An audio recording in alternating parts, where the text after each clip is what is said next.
വലിയൊരു കാര്യമാണ് നിങ്ങൾ രണ്ടുപേരും ചെയ്തത്. അല്പം സെൻസേഷനായ ഒരു കേസായതുകൊണ്ട് എനിക്ക് ആദ്യം SP-ക്ക് ഒരു റിപ്പോർട്ട് കൊടുക്കണം. അത് കഴിഞ്ഞു വേണം എനിക്ക് മറ്റെന്തെങ്കിലും ചെയ്യാൻ. സർ, പറയുന്നോണ്ട് മറ്റൊന്നും വിചാരിക്കരുത്. പോലീസ് സ്റ്റേഷനിൽ എത്തുന്ന കുറ്റവാളികൾ പലപ്പോഴും ഈസിയായിട്ട് രക്ഷപ്പെടുന്ന സംഭവങ്ങളുണ്ട്. ഇവർ ഗുണ്ടകളാണെങ്കിലും ഇവർക്ക് പുറകിൽ സ്വാധീനമുള്ള ആളുകൾ ഉണ്ടാവും. അത്തരം സ്വാധീനങ്ങൾക്ക് വഴങ്ങി ഇവരെ ഞാൻ വെറുതെ വിടുമെന്നാണോ നിങ്ങൾ ഉദ്ദേശിക്കുന്നത്? സർ, അങ്ങനെയല്ല. അക്കാര്യത്തിൽ നിങ്ങൾക്ക് ഞാൻ ഗ്യാരണ്ടി തരാം. അവന്മാരെ കൊണ്ട് ഞാൻ സത്യം പറയിപ്പിച്ചിരിക്കും. അവര് പറയുന്ന കാര്യങ്ങൾ അനുസരിച്ച് ഈ കേസിന്റെ അന്വേഷണം മുന്നോട്ട് പോയിരിക്കും.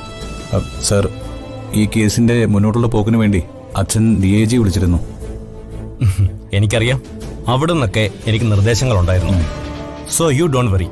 ഈ കുറ്റകൃത്യത്തിന് പുറകിലുള്ളവരെ നമ്മൾ നിയമത്തിന്റെ മുന്നിൽ എത്തിച്ചിരിക്കും. Thank you sir.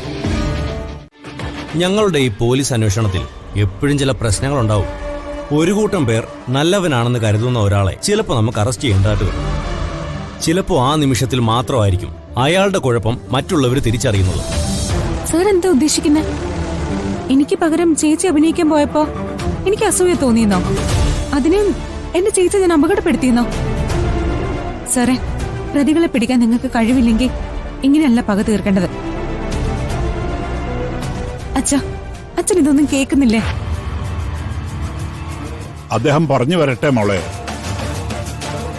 രാധികയ്ക്ക് അപകടം നടന്ന ദിവസം പ്രിയങ്ക അവിടെ ഉണ്ടായിരുന്നല്ലേ? ഉണ്ടായിരുന്നു. ഞാൻ ചേച്ചിയുടെ ഷൂട്ടിംഗ് കാണാൻ പോയതാ.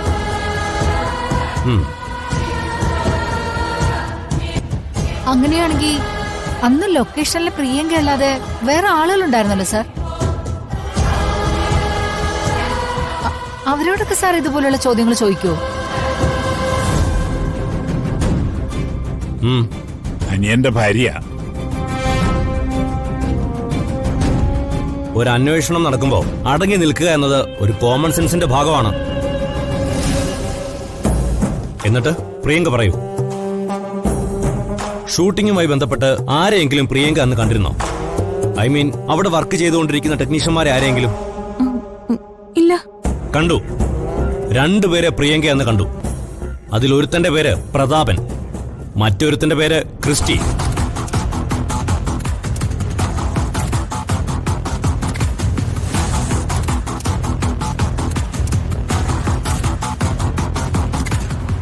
അറിയാമോ രണ്ടുപേരെ? അത് അവരെ എന്റെ ഒരു ഫോട്ടോഷൂട്ടിൽ പണ്ട് വർക്ക് ചെയ്തിട്ടുണ്ടായിരുന്നു. അവരെ പരിചയം പുതുക്കാൻ വന്നപ്പോ ഞാൻ സംസാരിച്ചു. ചേച്ചിയോടൊപ്പം ഞാൻ പറയുകയും ചെയ്തു.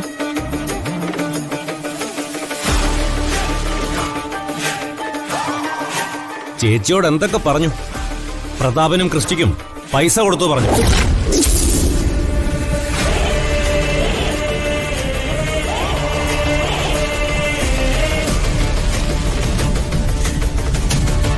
സാർ, എന്തൊക്കെ പറയുന്നു? സാർ എന്താ ഉദ്ദേശിക്കുന്നത്? അന്ന് രാധിക വെള്ളച്ചാട്ടത്തിൽ വീഴുന്ന സീൻ ചിത്രീകരിക്കുമ്പോ രാധികയുടെ സുരക്ഷയ്ക്കായി ഉപയോഗിച്ചിരുന്ന പടം പ്രതാപിന്റെയും ക്രിസ്റ്റിയുടെയും കൈകളിലായിരുന്നു.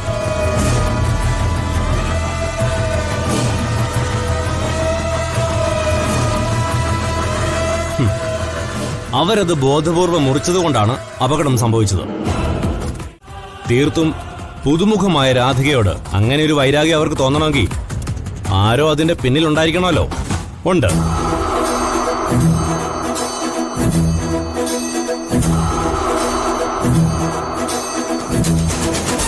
സംഭവം നടന്ന ഉടൻ ക്രിസ്റ്റിയും പ്രതാപനും ആ ലൊക്കേഷൻ വിട്ടു.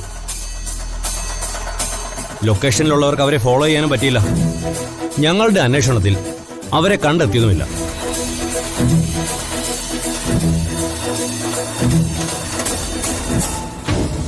പിന്നെ ആര് പറഞ്ഞു ഞാൻ അവർക്ക് പണം കൊടുത്തു? മുത്തശ്ശി, നിങ്ങളൊക്കെ ഇത് കേട്ട് നിൽക്കുവാണോ? എന്തോ തീരുമാനിച്ചുറപ്പിച്ച പോലെ വന്ന് കേറുക, ഇല്ലാത്ത കഥകൾ പറയുക.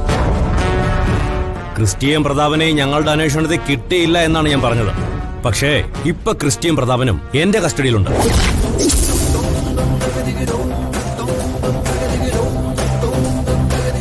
പോലീസ് രീതിയിൽ ഒന്ന് ചോദിച്ചപ്പോ അവര് കാര്യങ്ങൾ വെട്ടിത്തുറന്ന് പറയുകയും ചെയ്തു.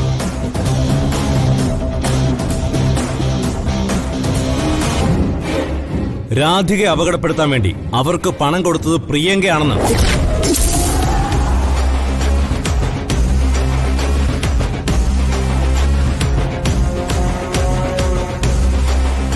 പരമേശ്വരൻ സാർ, കാര്യങ്ങൾ ഏകദേശം അങ്ങേക്ക് പിടിയിട്ട് കാണുമല്ലോ. ഞാൻ വന്നത് അങ്ങയുടെ മരുമകളെ കസ്റ്റഡിയിലെടുക്കാനാണ്.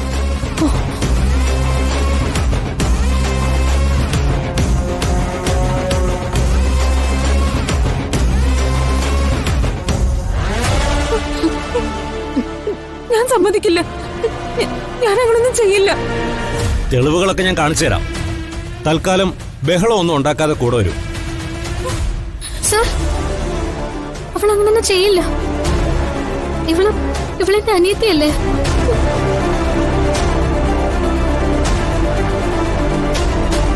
അച്ഛനെ കുത്തിക്കൊന്നവരും മകളെ ഞെരിച്ചു കൊന്നവരുമൊക്കെ എന്റെ ലോക്കപ്പിൽ ഇരുന്നിട്ടുണ്ട്.